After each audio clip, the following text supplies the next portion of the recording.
చూసిరండి, ఈ 9 రోజులు గోమాతకు మేత తినిపించండి. అమ్మవారు ఎందులో ఉందంటే గోమాతలో ఉంది. గోమాత ప్లాస్టిక్ కవర్లు తినేసేసి రోడ్ల మీద తిరిగి ఏకకి లక్షణ అలవడించిపోతుంటే, మనం ఇంట్లో ప్లాస్టిక్వి ఇవి టెడ్డీ బేర్లు కాళ్ళు చేతులు తీసుకొచ్చి అతికించి మేము ఈరోజు పచ్చ చీర కట్టాము, రేపు ఎర్ర చీర కట్టాము. అసలైన అమ్మవారేమో బయట అలవడించిపోయి ప్లాస్టిక్ కవర్లు తింటుంది. మనం ఈ అమ్మవారికి ఈరోజు పచ్చబట్ట చీర, రేపు ఎర్ర చీర, ఎల్లుండి పసుపు చీర, ఆ తర్వాత బ్లూ చీర, ఆమె చీరలు నగలు కోరుకుంటుందా? మీకు లేనివా? మిమ్మల్ని ఏమైనా ఈ టెడ్డీ బేర్లు తీసుకొచ్చి పెట్టి అతికించి చెయ్యండి అనేసి ఆమె ఏమైనా చెప్పిందా? అడగలేదు కదా. ఉన్నంతలో చేసుకోవాలి. 2, ప్రతి మహిళ లక్ష్మీ స్వరూపమని భావించాలి.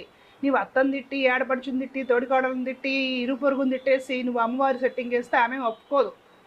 ఇంతమంది రూపాల్లో ఉన్న నన్ను తిట్టి నువ్వేందే సెట్టింగ్లు వేస్తావు నాకు తెలియదా, నీ బుద్ధి అని అంటుందా ఆవిడ? నాకు తెలియదా చెప్పండి.